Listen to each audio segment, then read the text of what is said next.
ওয়াশরুমে নিয়ে যাওয়ার পরে দেখি ওয়াশরুম ধরেনি, এটা ওয়াশরুমে ঢুকে দেখি ওয়াশরুমের ভিতরে একটা গোপন ফ্ল্যাট। ওই মুহূর্তে শুধু আমার মায়ের চেহারা আমার মনে আসছে। ইমন আমাকে বললো, আপু এই বারান্দা থেকে তুমি নিচে লাফ দাও। ভাই আমি কচুরি পানার মধ্যে লাফ দিচ্ছি, আমার পা বাঁধলো, হাত বাঁধলো, বেঁধে আমাকে সোফার মধ্যে এরকম করে দিয়ে গলা টিপে তুললো। আমার নাম স্নিগ্ধা চৌধুরী, আপনারা সবাই জানেন। আমি একজন মডেল এবং অভিনেত্রী এবং অভিনেতা, সবকিছুর ঊর্ধ্বে আমি এই বাংলাদেশের একজন নাগরিক, একজন মেয়ে। আমি একজন মেয়ে বাংলাদেশের। আমি কি একজন মেয়ে নাকি মেয়ে না? আমি এই যে আমি পানি খাই, এই পানিটার জন্য কিন্তু আমি ট্যাক্স দিই, ট্যাক্স পে করতে হয়। কিন্তু এক বোতল পানি কিনতে আমার ট্যাক্স পে করতে হয় সরকারের কাছে। তো আমি সরকারকে বলার আগে শুধু আপনাদেরকে ঘটনাটা বলতে চাই। গত শুক্রবার আমাকে ইমন নামে একজন ছেলে, যে মডেল কোঅর্ডিনেটর, সে আমাকে বলল যে আপু আসিয়ান গ্রুপের একটা, আসিয়ান গ্রুপ না, আসিয়ান সিটির একটা, মানে দেখেন আমি তাদের নামও জানি না, আসিয়ান সিটির একটা, তারা আপনার সাথে 1 বছরের ব্র্যান্ড এন্ডোর্সমেন্ট করতে চায়। আমার এরকম বিভিন্ন ব্র্যান্ডের সাথে এন্ডোর্সমেন্ট আছে। তো আমি বললাম ঠিক আছে ইমন, বলো 20 লাখ টাকা, কারণ আমি 20 লাখ টাকার নিচে কেন এন্ডোর্সমেন্ট করব? আমার সিনেমা গত ঈদে হিট গেছে, আমি আমার পাইপলাইনে 5টা সিনেমা। আমার মনে হয় আমি বাংলাদেশে এখন অন্যতম সুন্দরী একজন নারী। তো অহংকার থেকে বলতেছি না, আল্লাহ কোনো অহংকারীকে পছন্দ করে না, আমি কনফিডেন্ট অনেক, সেই জায়গা থেকে বলছি। তো আমি বললাম যে ইমন 20 লাখ টাকার কথা বলে। ইমন বললো আপু 20 লাখ টাকা না, হয়তো 15-16 লাখ টাকা দিতে পারবো। আমি বললাম তাহলে 16 লাখ বলো, আমি 15 লাখ নিবো, তুমি যেহেতু কাজটা নিয়ে আসছো তোমাকে আমি 1 লাখ টাকা একটা বকশিস দিয়ে দিব। বললো আচ্ছা ঠিক আছে। আমি বললাম ইমন তাহলে এক কাজ করো, আমার বাসার পাশে শেরাটন আছে, ওনাকে শেরাটনে আসতে বলো, আমরা মিটিং করবো শেরাটনে রুফটপে বসে। বলে না আপু উনি ওনার অনেক ঝামেলা চলতেছে, আওয়ামী লীগ বিএনপি যাওয়ার পর থেকে অনেক ঝামেলা, ওনাকে ডিজিএফআই করতেছে, আর্মি খুঁজতেছে, এই কারণে অনেক ঝামেলা চলতেছে, উনি বাসা থেকে বেরোতে পারবে না, ওনার হসপিটালে যেতে হবে। আমি বললাম হসপিটাল কোথায়? বলে 300 ফিটের ভিতরে। আমি বলছি 300 ফিটের ভিতরে তো আমি যাবো না, এত দূরে তো আমি যাবো না। পরে সে বললো না আপু প্লিজ যেতে হবে, দরকার হয় তুমি আন্টিকে নিয়ে চলো। তো আমি বললাম তাহলে একটা শর্ত, আমি আমার আম্মুকে নিয়ে যাব। তখন আমি আমার গাড়ি নেইনি, আমি উবার দিয়ে গেলাম, উবার দিয়ে 300 ফিটে গেলাম। উবার দিয়ে 300 ফিটের ভিতরে একটা চিপার মধ্যে একটা পুরো মেশিন আসিয়ান মেডিকেল করে রাখছে, যেখানে কোনো রোগী নাই, যেখানে কোনো অ্যাম্বুলেন্স নাই, যেখানে কিচ্ছু নাই। এবং সে এমন একটা সুড়ঙ্গ করে রাখছে যেখানে মনে করেন যে ঢুকতে গেলে করিডোরে ফিঙ্গারপ্রিন্ট, হসপিটালের করিডোরে ফিঙ্গারপ্রিন্ট লাগে। কোন হসপিটাল আমাকে বলেন আপনারা, কোন হসপিটালে লাগে ফিঙ্গারপ্রিন্ট ঢাকা শহরে? সে কে? এরপরে ফিঙ্গারপ্রিন্ট দিয়ে আমি ইমনকে, আমার তখনই খটকা লাগছে। আমি বললাম ইমন এটা কি ফিঙ্গারপ্রিন্ট কেন? ইমন বললো যে আপু ওনাদের প্রাইভেসি আছে, ওনাকে যেহেতু ডিজিএফআই খুঁজতেছে, আর্মি খুঁজতেছে, তাই। আমি বললাম ইমন তুই আমাকে এরকম মানুষের কাছে কেন আনবি ভাই? পরে বলে আপু কথা বলে চলে যাবো, ভদ্র মানুষ, উনি নামাজ কালাম পড়ছে, উনি ভদ্র মানুষ, ওনাকে সমস্যা নাই। তো আমি গেলাম, যাওয়ার পর উনি আমাকে, আমার মাকে এবং ইমনকে পাশের রুমে বসতে দিলেন। আমার যেখানে আমি প্রাইভেসি ফিল করি না, আমি মানুষ সাথে নিয়ে যাই। এখানে 1-2 জন আমার ভাই ব্রাদার আছে, তারা জানে, আমি তাদেরকেও অনেক সময় ইনফর্ম করি যে আমি এখানে যাচ্ছি ওখানে যাচ্ছি। আমার ভাই আমার সাথে থাকে, আমার ফ্রেন্ড আমার সাথে থাকে, আমি কখনো বাইরে মুভ করি না। আমার কোনো রিউমার নাই, আপনারা কেউ বলতে পারবেন না আমার একটা রিউমার আছে। আমার কোনো রিউমার আপনারা কেউ বলতে পারবেন আপনাদের হাতে আছে? এরপরে আমাকে বসতে দিল পাশের রুমে বসতে দেওয়ার পরে একটু কিছুক্ষণ পরে সে চা কফি অফার করলো, খেলাম। খাওয়ার পরে সে তার রুমে ডেকে নিল। তার রুমে ডেকে নেওয়ার পরে ততক্ষণে আমার আম্মুর হঠাৎ করে আমাদের বাসায় মেহমান চলে আসছে। এখন আম্মু চলে যাবে, আমি আমার ড্রাইভারকে কল করলাম যে এসে আম্মুকে নিয়ে যাও। ড্রাইভার এসে আম্মুকে নিয়ে গেল। আম্মুকে নিয়ে যাওয়ার পরে আমি আর ইমন ওখানে, আমি ওনাকে বললাম যে জি ভাইয়া সালাম দিয়ে, যেহেতু উনি এত লম্বা দাঁড়িয়ে, ওনার যেই লোক বাংলায় কথা বলতে পারে না, আমি ইংলিশ মিডিয়ামের স্টুডেন্ট, আমি বাংলায় লিখতে পারি না, আমাকে যদি আপনি এখন 94 টাকা বলেন আমি 94 টাকা বুঝবো না, 94 বলতে হবে আপনার আমাকে। আমি সেই লোকের কাছে যাব, আমি বাংলায় লিখতে পারি না। আমার ক্লাস সম্পর্কে পুরা বাংলাদেশ আমাকে বলে বলিউড, আপনারা বলেন বলে কি বলে না, আমার পোশাক আশাক আর 10টা নায়িকার সাথে মিলায় উনি মাথা নাড়াচ্ছে, উনি ভালো করে জানে, আর 10 জনের সাথে মিলায় দেখেন। সে বাংলায় কথা বলতে পারে না, তার ভাষা, মানে উনি যে ভাষায় কথা বলে ওই ভাষায় আমি কথা বলতে পারতেছি না। আমি বসার পরে বললাম যে জি ভাইয়া সালাম দিয়ে বললাম যে জি ভাইয়া বলেন। প্লিজ কোথায় ছিলাম আমি? আচ্ছা, আমি ওনার রুমে গেলাম। উনি এখানে বসা, এই চেয়ারে বসা, ওনার একটা চেয়ার, উনি সামনে ইমন বসা, আমি এই পাশে বসা। একটা খ্যাত একটা রুম, হ্যাঁ, এসি পর্যন্ত নাই তার রুমে। কি খ্যাত, কি খ্যাত আমি আপনাকে বলে বুঝাইতে পারবো না। Uneducated, illiterate, fucking illiterate assault, যার কথা বলার অ্যাবিলিটি নাই। আই অ্যাম এডুকেটেড, আমি বিএসএস ইন ইকোনমিক্স করেছি, আমি মাস্টার্স করেছি ইকোনমিক্সে। আমার ফ্যামিলি ব্যাকগ্রাউন্ড সম্পর্কে যদি কেউ জানে, সে আগে মাছ ধরতো, সে জেলে ছিল, জেলে থেকে সে বালি চাপা, বালি দিতে দিতে, বালি ভরাট করতে করতে এবং মানুষের জমি দখল করতে করতে সে আজকে এই জায়গায় আসছে। আমার ফেসবুকে হাজারো মেসেজ আসছে, সবাই আমাকে মেসেজ পাঠাচ্ছে, আমাদের এই জমি দখল করছে, সেই জমি দখল করছে। একটা ভয়েস আপনাদেরকে আমি শোনাবো, একটা ভয়েস আমি আপনাদেরকে শোনাবো, দাঁড়ান। আমি একটা ভয়েস শোনাবো, শুধু কালকে রাতে একটা ভয়েস শোনাবো, দাঁড়ান। ওকে অ্যারেস্ট হয়েছে, অ্যারেস্ট করতে পারছেন? ওকে দেখলাম ওকে অ্যারেস্ট করতে পারছেন। ও আমাদের 6 বিঘা জায়গা দখল করে আছে, যতবার আমরা সাইনবোর্ড দিই ততবার ও উঠায় ফেলায় দেয়। কাস্টমার নিয়ে গেলে আমাদের জায়গা ঢুকতে দেয় না, আমাদের ঢুকতে দেয় না। ওর লোকজন রেখে ভয় মানে ইয়ে করে, সন্ত্রাসীগিরি করে। ওর তো অনেক কাহিনী আছে।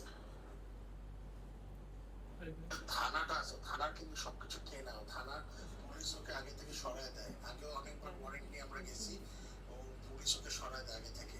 ওটা মাথায় রেখেন। এটা একজনের ভয়েস শোনাইলাম, এটা কি? এরকম হাজার। আমি তো আপনার কাছে নাম ডিসক্লোজ করব, আমি তো আপনার কাছে নাম ডিসক্লোজ করব না। আপনি তো আমাকে ভাইয়া এটা বলতে পারেন না, এটা কি? আমি তো কারো নাম ডিসক্লোজ করব না। এটা একজন ভুক্তভোগী, এরকম 100 ভুক্তভোগী আছে। এরপরে তার ওখানে বসে থাকলাম, সে আমাকে হঠাৎ করে বলতেছে কি, তরে তো আমি আমি ওই ভাষায় কথা বলতে পারি না, আমি চেষ্টা করতেছি। বলে তরে তো আমি 3 মাস ধরে 6 মাস ধরে খুঁজতেছি। আমি বললাম যে মানে সরি এক্সকিউজ মি। বলে তরে তো আমি 6 মাস ধরে খুঁজতেছি, ধরেন আমি এটা, তরে তো আমি 6 মাস ধরে খুঁজতেছি। আমি বললাম সরি, আমি বুঝলাম না, আপনাকে তো আমি আজকে প্রথম দেখলাম, আপনি আমাকে 6 মাস ধরে খুঁজতেছেন মানে? বলে তোর বাড়ি ব্রাহ্মণবাড়িয়া না? আমি তো আকাশ থেকে পড়লাম, সারা বাংলাদেশ জানে আমার হোম টাউন রংপুর, আমি উত্তরবঙ্গের। আমি বললাম আমি ফ্রম রংপুর। বলে ইংলিশ, একটা মুখের ভাষা খারাপ করে বলছে, ইংলিশ বুঝতে পারছেন কি বলতে পারছে, ইংলিশ ইউজ করো না, সেটা সে খারাপ ভাষায় বলছে। আমি তখন ইমনের দিকে তাকাইলাম, ইমন মাথা নিচু করে আসছে। আমাকে বলে তুই আমার থেকে 7 লাখ টাকার পর্দা কিনা নাস নাই? আমি বললাম যে 7 লাখ টাকার পর্দা কিনে নিব? আমার বলে তুই মিরপুর থাকস না? তখন গেছে আমার মাথা ঘুরে, আমি তো বুঝে গেছি যে কাহিনী অন্য। It's been 6 years I'm living in Bonani, my house is in Bonani. আমি একটা গাড়ি মেইনটেইন করি, এমন গাড়ি যেই গাড়ি মিরপুরে ঢুকবেই না, হ্যাঁ, যেই গাড়ি মিরপুরে ঢুকবেই না। And it's been 6 years I'm living in Bonani in one house. এরপরে আমি ইমনকে বললাম যে ইমন আমার সাথে এদিকে আসো। ইমন আমাকে ওয়াশরুমে নিয়ে গেল। ওয়াশরুমে নিয়ে যাওয়ার পরে দেখি ওয়াশরুম ধরেনি, এটা ওয়াশরুম। ওয়াশরুমে ঢুকে দেখি ওয়াশরুমের ভিতরে একটা গোপন ফ্ল্যাট, ওয়াশরুমের ভিতরে একটা টর্চার সেল, গোপন ফ্ল্যাট, বিছানা টিছানা সবকিছু ওয়াশরুমের ভিতরে। আমি তো দেখে ভাই, আমি তো দোয়া পড়া শুরু করে দিয়েছি, আমি তো শুধু দোয়া পড়তেছি। এরপরে আমি ইমনকে বললাম যে ইমন কি বলতেছে? বলে আপু তোমাকে আমি একটা সত্যি কথা বলি, জেবা টাকিয়া নামে একটা মেয়ে আছে, সি গ্রেডের একটা মডেল, ওই মেয়ের সাথে সে প্রেম করছে। প্রেম করার পরে ওই মেয়ে 1.5 বছরে তার থেকে প্রায় 50-60 লাখ টাকা নামাইছে। জেবা টাকিয়া আমাকে নিয়ে যে পর্দা কিনছে গুলশান থেকে 7 লাখ টাকা, এবং জেবা টাকিয়া ম্যারিড, যে মেয়েটা জেবা টাকিয়া সে ম্যারিড। এবং তার হাজবেন্ড যখন ব্যাক করছে, তার হাজবেন্ড যখন ব্যাক করছে তখন সে পুরা ক্লোজ করে দিছে, এইদিকে ক্লোজ করে দিয়ে টাকা পয়সা নিয়ে লোপার। এ তো এখন জেবা টাকিয়াকে খুঁজে পাচ্ছে না, এ তো জেবা টাকিয়াকে খুঁজে পাচ্ছে না।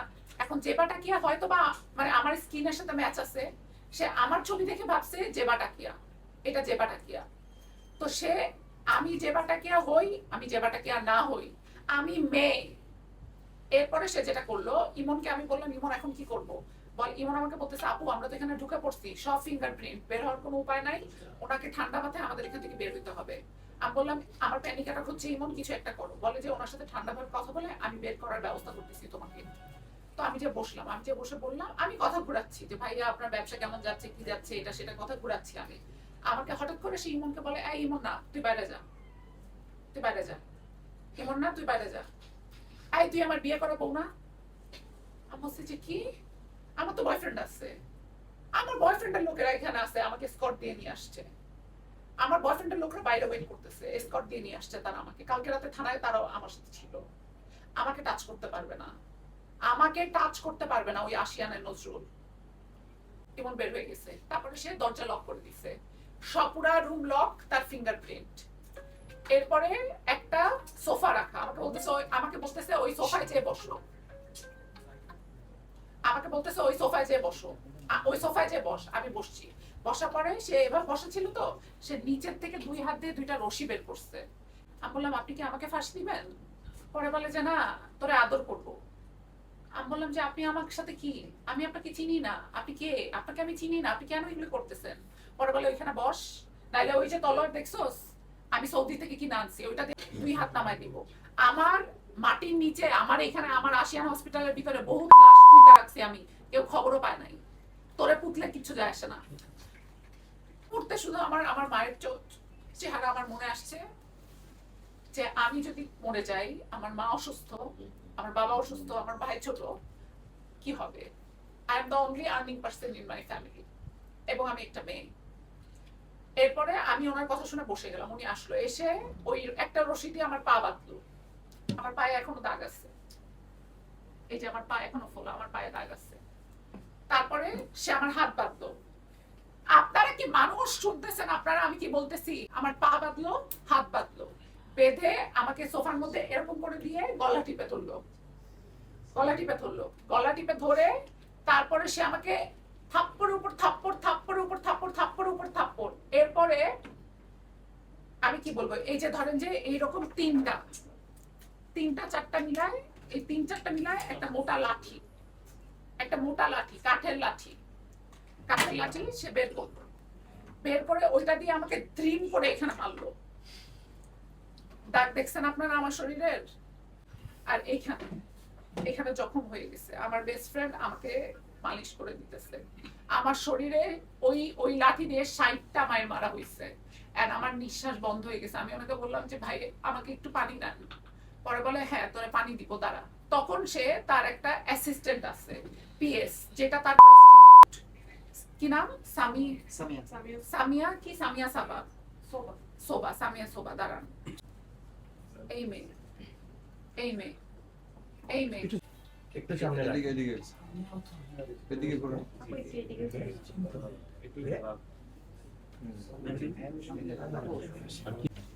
বলে কি ও পানি খাইতে চাইছে, ওরে কফি আনা খাওয়া। কফি আনছে, কফি আনার পরে আমার হাত এরকম করে বাঁধা, আর এগুলা সব আমি এরকম হয়ে আছি। আমার তো এগুলা সব ইয়ে করে ফেলছে, আমি এরকম হয়ে আছি। তারপরে আমার হাত এরকম করে বাঁধা। এরপরে ওই মেয়েটাকে পাশে বসাইলো। আমি মেয়েটাকে বললাম যে আপু আপনি তো একটা মেয়ে, বিশ্বাস করেন উনি যেই মেয়েটাকে ভাবতেছে যে বাটাকে, আমি ওই মেয়েটা না। আপু আপনি তো একটা মেয়ে, আমাকে হেল্প করেন। সে আমাকে বললো কি কফিটা খান। কফিটা আমি ওনার হাত থেকে কফি, আমি বলছি আমার হাত খুলে দেন, আমি কফি খাবো। সে কি করলো, এই নজরুল কি করলো, ওই গরম কফি নিয়ে আমার মুখে ঢেলে দিল। গরম কফি নিয়ে আমার মুখে ঢেলে দিল। এই সোবা না সাবা, এই প্রস্টিটিউট তখন ওখানে ছিল, যাকে সে ইউজ করে রেগুলার। আমার কাছে ভিডিও আছে, আমি তার অফিস থেকেই ভিডিও পেয়েছি। এরপরে যখন আমি আর অক্সিজেন, যখন সে বুঝলো, তখন তার মেয়েটা তাকে বললো, ওই যে ওই পিএস বললো যে স্যার এখন কিন্তু মারা যাবে, মারা গেলে কিন্তু আমরা ফেসে যাব স্যার, দেশের অবস্থা ভালো না, আপনি কিছু একটা করেন, মেরে গেলে কিন্তু ফেসে যাব স্যার, আপনি একটু ঠান্ডা হন, ও মরে গেলে কিন্তু আমরা ফেসে যাব, দেশের অবস্থা খারাপ। তখন সে বলল তোর কাছে একটা অপশন আছে, তুই মদ খাইলে তোরে ছাইড়া দিব। আমি বললাম আমি তো মদ খেতে পারি না, আমি মদ কি, আমি একটা সিগারেটের স্মেল নিতে পারি না। আমার অনেক ভাই ব্রাদার আছে এখানে, আমি নাম বলবো না, তারা জানে আমি স্মেল নিতে পারি না সিগারেটের। বললো তুই মদ খাইলে তোরে ছাইড়া দিব। আমি বলছি যে আমি মদ খাইতে পারি না। পরে সে আবার ওই লাঠি হাতে নিছে, খাবি না খাবি না। সে আবার ওই লাঠি হাতে নিছে, খাবি না খাবি না। এরপরে আমি বললাম ঠিক আছে আমাকে একটা দেন, একটা। ওই মেয়েটা তখন সে মেয়েটাকে কানে কানে বললো পরে কিছু একটা মিক্স করে দাও, শুধু মিক্স করে দাও। আমি শুনলাম সে মেয়েটা এখান থেকে নিচের থেকে ড্রিঙ্কটা ঢাললো, ঢেলে একটা সাদা কি যেন, সাদা গুঁড়ার মতো একটা মিক্স করে দিল। মিক্স করে দিয়ে আমাকে বললো 2 সিপে খাইতে হবে, আর 2 সিপে যদি খাইতে না পারোস তোর মাথা সব চুল কেটে দিব। তারপরে সে কেচি নিয়ে আসলো, কেচি নিয়ে এসে বললো, ওই সোবাকে বললো ওর মুখটা ধর, ওর মুখ কাইটা দিব।